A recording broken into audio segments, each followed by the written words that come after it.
Everybody in my class thought I am the class nerd and I am always studying, but the truth is that even during my final exam week, I was enjoying with my friend in a Spanish island, not worrying about the exam at all, and still getting a distinction in my master's and a gold medal in my bachelor's. So in this video, I am breaking down my top 11 study techniques which are tried and tested, science-backed, and they have gotten me the results which I am showing. As a free gift of watching this video, you can download my free study bundle, which I have linked in the description, which will help you apply these techniques in an effective manner. This video is for you if you are a student in college or in uni, or you're just someone who loves learning, or you're trying to learn a new language, then this will be useful. We know from Ebbinghouse's forgetting curve that information is lost over time if there is no method for active recall. So phase 2 is almost as important as inputting information effectively. Hi friends, welcome back to the channel. If you're new here, I'm Umama. I have a double master's in international business and sustainability from 3 top institutions: University of Glasgow, University of Barcelona, and Kyoto University. And these study tips were my holy grail to get me through the ups and downs of studying. Just a reminder that these techniques will help you twofold if before applying and before studying you ask Allah to increase you in the knowledge and to help you retain it. So let's dive in phase 1. My top technique here is aiming for understanding, not memorization. Simply repeating facts creates weak memory traces. You know the words, but in reality you lack the neural connections and the actual conceptual understanding behind it. So you need to be aiming for this conceptual understanding to create a robust mental model. Common pitfall which a lot of people, especially during high school, do is rote learning, rote memorization without context. How can you apply this technique effectively?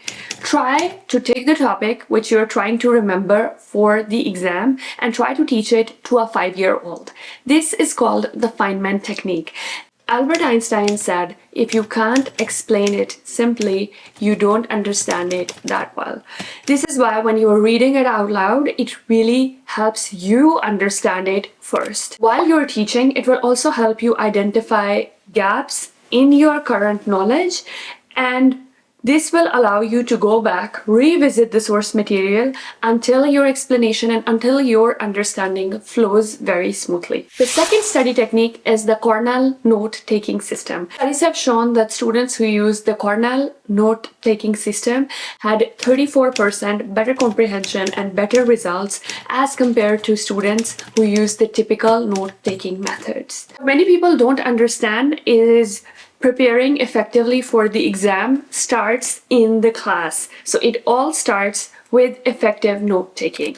Cornell divides a paper into 3 main sections. The first section is notes. This is done during the class, so you highlight the important points and write it. After the class, you move to zone number 2, which is cues. Here you summarize the main points. What was the key vocabulary which was used? What are the main topics which were covered in this lecture? And then we move to the third zone, which is summary. So using the notes and using the cues, what were the main points that you need to recall? With this method and your entire lectures divided into 3 clear zones, you are able to go back and revisit this information, and very quickly you are able to understand these were the important points, this was the summary, and these are my extensive notes which I took during the class. Common pitfall for this study technique is having perfectly color-coded notes, but they never get reviewed. So how to apply it effectively? You divide your page into 3 zones, and on top of it, you can use different colored markers and highlighters to really build this picture memory so that when you're sitting in the exam, you're able to remember, oh, I highlighted this important point and it was in cues. I highlighted that important point and it was in the notes. Study technique is using mind maps and mnemonics. Studies have shown that using some visual model to recall helps retention by 42%. Our brains excel at remembering images and spatial relationships. So instead of boring text which you have in your notes, when you have circles and web and interconnected concepts, you are able to recall it more effectively. Mind maps turn linear notes into interconnected ideas, which are easy to learn, easy to input, and easy to remember. The same thing happens with mnemonics because our brain is only able to retain 3 to 5 items. But when you have a bigger list and you use an easy mnemonic, then you are able to store large pieces of information very easily. This is exactly what I did in my high school and college when I needed to memorize the entire periodic table. I divided the different types of elements into mnemonics, and this is how I could create within 1 minute, I could create the whole periodic table. Major pitfall that people fall under in this study technique is they make very pretty notes. It's not about making it pretty. It's all about creating a system, creating a mind map which serves your thought process and serves the learning material. So how do you do it effectively? Put the central idea or the concept in the middle. Divide it. Usually it is best to divide it into 3 branches. It can go up to 5, but for optimal use, and this is also what we did in consulting, always try to divide it into 3 main branches, unless of course there has to be more. So 3 main branches. Everything is a sub-branch, and try to have a similar structure in each sub-branch so that you are able to easily recall. Another thing which helps is if there are 3 branches, you can give number 1 pink, number 2 blue, and number 3 green. So this allows you to remember the entire pieces of information in a structured manner, but it also helps you with the picture memory. The next study technique is interleaving during study. Rather than blocked practice of one subject for 6 to 8 hours, what you can do is give yourself 3 to 4 hours for one subject, then leave it, give 1 hour to another one, then leave it, and then come back to the first subject. To be honest, it helps me so much because, for example, I'm working on YouTube.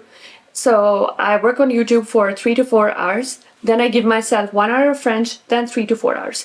So this really helps me give enough gap to retain information, but at the same time, my brain doesn't get bored.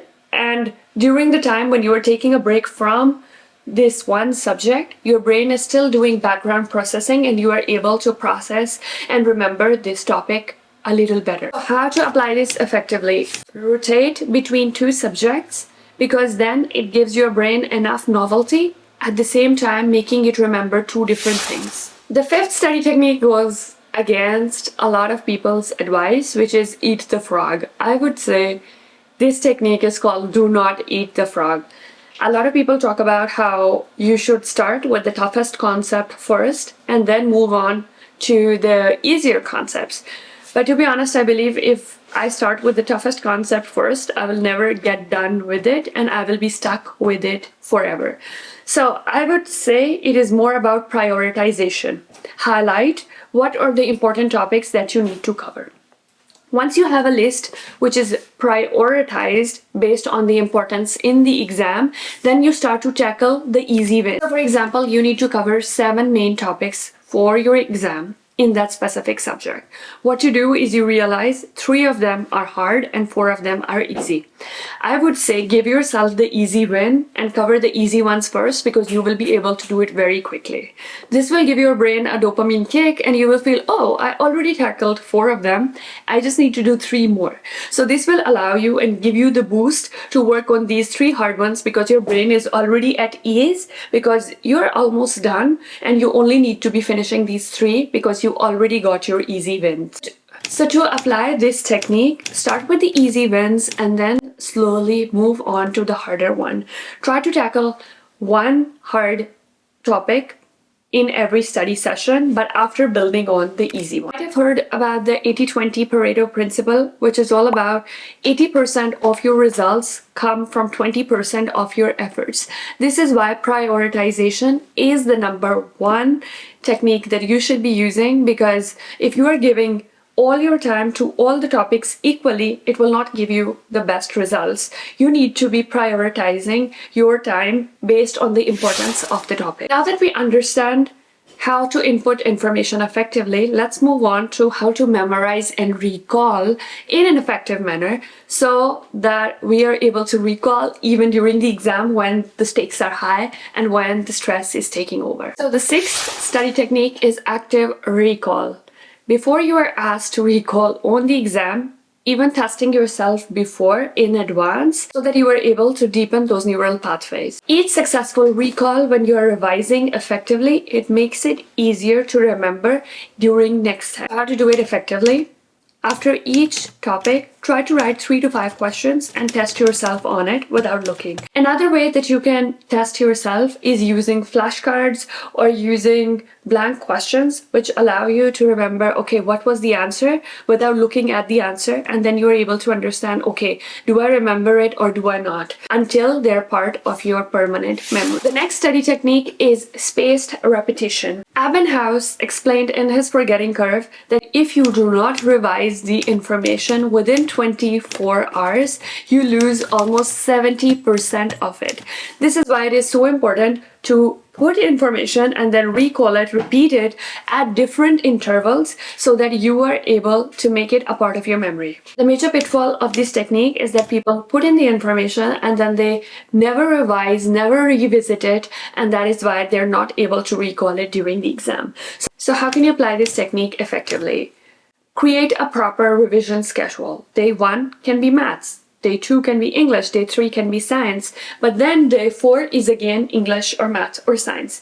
With this spaced repetition, you are able to see what are the topics that you remember and what are the topics which you need to make more effort on so that you can slay your exams later. The eighth study technique is Pomodoro. So having intense work sessions, this can be 25 minutes, 50 minutes, 1.5 hours, it all depends on what works the best for you. Studies have shown that brief breaks increase the productivity by 20 to 30%. So I also love Pomodoro because of Parkinson's law. So the work expands to fill the time that we give it. So if you're going to give yourself 15 minutes, 30 minutes for one topic, then you can do it so easily, so quickly. But if you're going to give yourself one whole day for one topic, then you will end up doing only one thing and you won't get a lot done. So how can you apply this technique effectively? Choose a time frame which works the best for you. It can be 25-5, so 25 minutes of work and 5-minute break, or it can be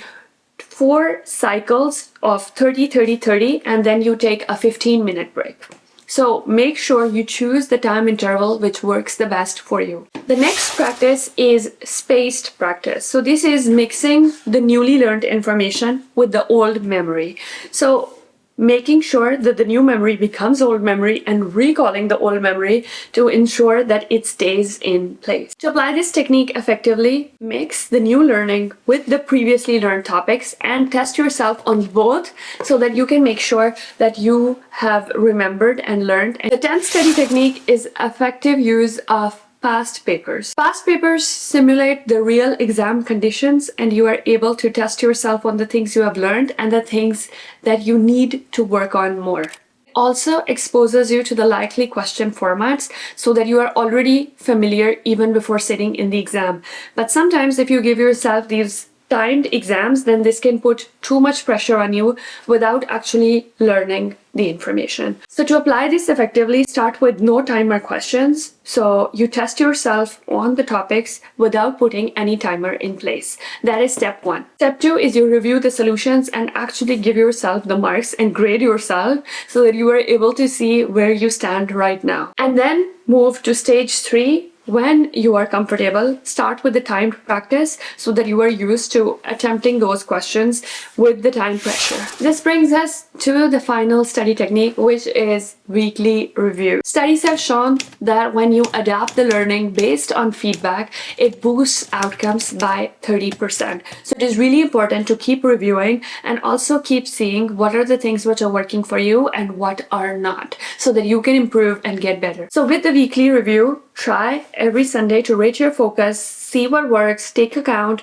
of things which are working, things which are not working, things where you are weaker, and maybe you can have more emphasis in the next week. Try to share as many study techniques as possible. Of course, all of us are different, and the way we learn, the way we input information, the way we store, the way we recall is also very different because we are just different. So try to see these different techniques, try to apply them, and only stick with the ones which work the best for you. Let me know which study technique are you going to apply this week. I really hope it was helpful. Don't forget to hit subscribe and tell your friends about it if you found this video helpful. And inshallah, I will see you next time. Assalamu alaikum.